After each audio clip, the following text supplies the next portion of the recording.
ಓಂ ಶ್ರೀ ಗಣೇಶಾಯ ನಮಃ. ಓಂ ಶ್ರೀ ಗುರುಭ್ಯೋ ನಮಃ. ಓಂ ಶ್ರೀ ಸರಸ್ವತಿ ನಮಃ. ಮಾತೃದೇವೋಭವ. ತತ್ವಮಸಿ ಚಾನಲ್ ಪ್ರೇಕ್ಷಕರಿಗೆ ನಿಮ್ಮ ವೆಂಕಟ್ ಮಾಡುವ ನಮಸ್ಕಾರಗಳು. ಪ್ರೇಕ್ಷಕರೇ, ಇದು ಉಡುಪಿ ನ್ಯೂಮರಾಲಜಿ ಅಂಡ್ ಅಸ್ಟ್ರಾಲಜಿ ಕಾರ್ಯಕ್ರಮ. ನಾವು ಏಪ್ರಿಲ್ ತಿಂಗಳ ಬಗ್ಗೆ ಮೇಷರಾಶಿಯಿಂದ ಕರ್ಕಾಟಕ ರಾಶಿ ಬಗ್ಗೆ ಮಾತಾಡಿದ್ವಿ. ಇದು ಏಪ್ರಿಲ್ ತಿಂಗಳಿಗೆ ಸಂಬಂಧಿಸಿರ್ತಕ್ಕಂಥ ಒಂದು ಗ್ರಹಗಳ ಗೋಚಾರ ಫಲ. ಈಗ ಸಿಂಹರಾಶಿ ಧೈರ್ಯಕ್ಕೆ ಸಂಬಂಧಿಸಿರ್ತಕ್ಕಂಥ ರಾಶಿ. ಸಿಂಹರಾಶಿಯವರು ಪ್ರಬುದ್ಧರು, ಸಮರ್ಥರು, ಎಂಥ ಸಮಸ್ಯೆಯನ್ನು ಎದುರ್ಕೊಳ್ತಕ್ಕಂಥ ಸಾಹಸಮಯರು. ಈ ತಿಂಗಳು ನಿಮಗೆ ಸ್ವಲ್ಪ ಅನಾನುಕೂಲನೇ. ಯಾಕಂದರೆ ನಿಮ್ಮ ರಾಶಿಗೆ ಏಪ್ರಿಲ್ 3ನೇ ತಾರೀಕು 2:20 ಕುಜ ನಿಮಗೆ ವ್ಯಯಸ್ಥಾನಕ್ಕೆ ಬರ್ತಾ ಇದ್ದಾರೆ. ಕುಜ ವ್ಯಯಸ್ಥಾನಕ್ಕೆ ಭೂಮಿಕಾರಕ ಬರ್ತಾ ಇದ್ದಾರೆ ಅಂದರೆ ಭೂಮಿಯಲ್ಲಿ ನಷ್ಟ ಆಗೋದು, ನೀವು ಇನ್ವೆಸ್ಟ್ಮೆಂಟ್ ಮಾಡಿರೋ ದುಡ್ಡಕ್ಕೆ ಸರಿಯಾಗಿರ್ತಕ್ಕಂಥ ರಿಟರ್ನ್ ಬರದೇ ಇರೋವಂಥದ್ದು, ಮತ್ತು ಭೂಮಿಗೆ ಸಂಬಂಧಿಸಿರ್ತಕ್ಕಂಥ ತೊಂದರೆಗಳು ಕೂಡ ಕ್ರಿಯೇಟ್ ಮಾಡುತ್ತೆ. ಇನ್ನೊಂದು ಕಡೆ ಧನಸ್ಥಾನದಲ್ಲಿ ಕೇತು, ಒಂದು ಎಕ್ಸ್ಪೆಂಡಿಚರು ಮತ್ತು ಧನಸ್ಥಾನದಲ್ಲಿ ಕೂಡ ಕೇತು ಇರೋದರಿಂದ ಬರಬೇಕಾಗಿರೋ ದುಡ್ಡು ನಿಂತು ಹೋಗೋದು. ಕೇತು ವಿಘ್ನಕಾರಕ ಮತ್ತು ಡ್ರೈ ಪ್ಲ್ಯಾನೆಟ್, ಅದರಿಂದ ಬರಬೇಕಾಗಿರೋ ಹಣ ಬೇಗ ಬರೋದಿಲ್ಲ, ಕೊಡಬೇಕಾಗಿರೋ ಹಣ ಬೇಗ ಕೊಡೋಕ್ಕಾಗಲ್ಲ. ಯಾಕಂದರೆ ವ್ಯಯಸ್ಥಾನದಲ್ಲಿ ಕುಜ ಇದ್ದಾರೆ. ಇಲ್ಲಿ ಮನಿ ಜನರೇಟ್ ಅನ್ನೋದು ಸ್ವಲ್ಪ ಕಷ್ಟ ಆಗಿಬಿಡತ್ತೆ.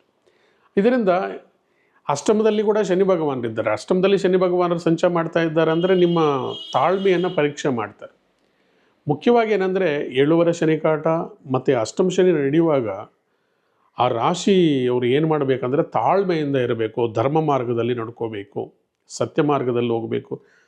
ಕಷ್ಟಗಳು ಬಂದಿದೆ ಅಂತ ನಾವೇನಾದರೂ ತಪ್ಪು ಮಾಡೋಕ್ಕೆ ಹೋಗಿದರೆ, ರಾಂಗ್ ರೂಟಲ್ಲಿ ಹೋಗಿದರೆ ಮತ್ತಷ್ಟು ಕಷ್ಟಗಳು ಹೆಚ್ಚಾಗತ್ತೆ.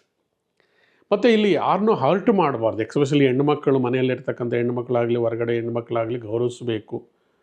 ಅವ್ರನ್ನ ಹರ್ಟ್ ಮಾಡೋಕ್ಕೆ ಹೋಗಿದರೆ ನಮಗಿನ್ನೂ ಕಷ್ಟಗಳು ಜಾಸ್ತಿ ಆಗುತ್ತೆ. ನಾವು ಯಾರನ್ನೂ ಕಣ್ಣೀರು ಇಡ್ಸೋಕ್ಕೆ ಹೋಗಬಾರ್ದು. ಮೊದಲೇ ಕಷ್ಟಗಳಿರುತ್ತೆ, ನಾವು ಟೆನ್ಷನಲ್ಲಿ ಇರ್ತೀವಿ. ಇನ್ನೊಬ್ಬರ ಮೇಲೆ ನಾವು ವಾಯ್ಸ್ ರೈಸ್ ಮಾಡಿದರೆ, ಇನ್ನೊಬ್ಬರಿಗೆ ನೋವಾಗೋ ಥರ ಮಾತಾಡಿದರೆ ಶನಿ ಭಗವಾನರ ಕೋಪ ಬಂದು ಮತ್ತಷ್ಟು ನಿಮಗೆ ಸಮಸ್ಯೆಗಳು ಬಿಗಡಾಯಿಸ್ಬಿಡೋ ಥರ ಆಗಿಬಿಡತ್ತೆ. ಮತ್ತು ಅಷ್ಟಮದಲ್ಲಿರೋ ರಾಹು ಕೂಡ ಏನು ಅನುಕೂಲ ಏನೂ ಇಲ್ಲ.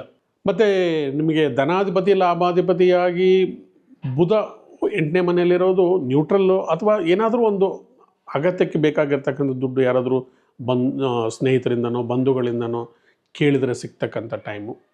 ಶುಕ್ರ ಅಷ್ಟಮದಲ್ಲಿದ್ದರೆ ತುಂಬ ಕೆಟ್ಟದಾಗಿ ಏನು ಇರೋದಿಲ್ಲ. ಆದರೆ ನಿಮಗೆ ಕರ್ಮಾಧಿಪತಿ ಅಷ್ಟಮದಲ್ಲಿರೋದರಿಂದ ಉದ್ಯೋಗ ವಿಚಾರದಲ್ಲಿ ಕೂಡ ನೀವು ನೋಡ್ಕೋಬೇಕು.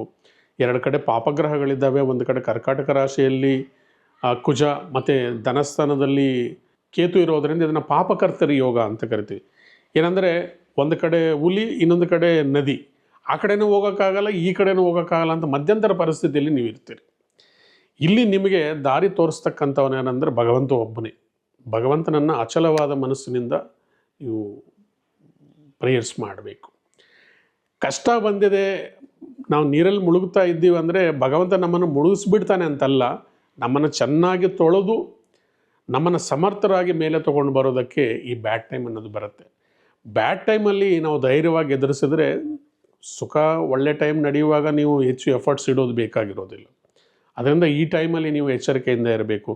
ದುಡ್ಡು ಕಾಸು ವ್ಯವಹಾರಗಳು, ಕೈಯಲ್ಲಿ ದುಡ್ಡಿದೆ ಅಂತೇಳಿ ಬ್ಲೈಂಡಾಗಿ ಇನ್ವೆಸ್ಟ್ಮೆಂಟ್ ಮಾಡೋದು, ಮತ್ತು ಯಾರಿಗಾದರೂ ಸಾಲ ಕೊಟ್ಬಿಡೋದು, ಈ ಥರ ಹೊಸ ವೆಂಚರ್ಸನ್ನು ಏನೋ ಪ್ರಾರಂಭ ಮಾಡ್ಕೊಳ್ಳೋಕ್ಕೆ ಹೋಗಬಾರ್ದು. ಮತ್ತು ಗುರು ಕೂಡ ಅನುಕೂಲವಾಗಿಲ್ಲ. 10ನೇ ಮನೆಯಲ್ಲಿ ಗುರು ಇದ್ದಾರೆ ಅಂದರೆ ನೀವು ಉದ್ಯೋಗಕ್ಕಾಗಿ ತಿರುಗಾಟ, ಅಲೆದಾಟ ಇಂಥದ್ದು ಕೂಡ ಮಾಡುತ್ತೆ. ಇದರಿಂದ ಈ ತಿಂಗಳು ಮುಖ್ಯವಾಗಿ ನೀವು ಸ್ವಲ್ಪ ಆರಾಮ್ ತಗೊಳ್ಳೋದು ಒಳ್ಳೆಯದು. ಏನಾದರೂ 15ನೇ ತಾರೀಕಿಂದ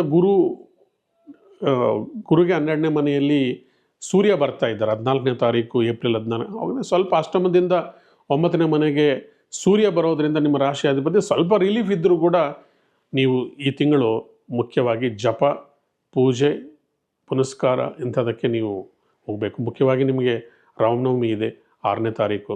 ಶ್ರೀರಾಮ ಧ್ಯಾನವನ್ನು ಮಾಡಿ, ಶ್ರೀರಾಮರ ಧ್ಯಾನ ಮಾಡ್ತಾ ಬನ್ನಿ.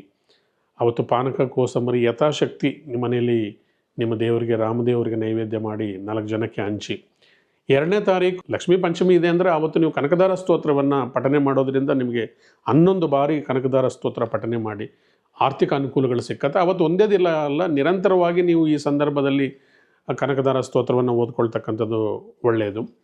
ಯಥಾಶಕ್ತಿ 30ನೇ ತಾರೀಕು ಅಕ್ಷಯ ತೃತೀಯ ನಿಮ್ಮ ಕೈಲಾಗಿರ್ತಕ್ಕಂಥ ಅನ್ನದಾನ ಅಥವಾ ಬಡವರಿಗೆ ಬಟ್ಟೆ ಅಥವಾ ಏನಿಲ್ಲವೋ ನಿಮ್ಮ ಕೈಲಿ ಏನು ಸಾಧ್ಯ ಆಗುತ್ತೋ ನಿಮ್ಮ ಎದುರುಗಡೆ ಇರೋರಿಗೆ ಅವ್ರಿಗೆ ನೀವು ಆರ್ಥಿಕ ಸಹಾಯ ಅಥವಾ ಏನಾದರೂ ದಾನ ಧರ್ಮ ಮಾಡೋದರಿಂದ ನಿಮ್ಗೆ ಇನ್ನೂ ಹೆಚ್ಚಿನ ಫಲಗಳನ್ನು ನೀವು ಪಡ್ಕೊಳ್ಬೋದು. ಮತ್ತು ಕೇತು ಅನುಕೂಲವಾಗದೇ ಇರೋದರಿಂದ 16ನೇ ತಾರೀಕು ಗಣೇಶ ಸಂಕಷ್ಟರ ಚತುರ್ಥಿ ಇದೆ. ಯಾಕಂದರೆ ವಿಘ್ನಗಳ ನಿವಾರಕ ಗಣೇಶ. ಕೇತು 2ನೇ ಮನೆಯಲ್ಲಿ ಧನಸ್ಥಾನದಲ್ಲಿದೆ, ಕುಟುಂಬ ಸ್ಥಾನದಲ್ಲಿದೆ ಅಂದರೆ ಕುಟುಂಬದಲ್ಲಿ ವಿಘ್ನಗಳನ್ನೆಲ್ಲ ನಿವಾರಣೆ ಮಾಡುತ್ತೆ.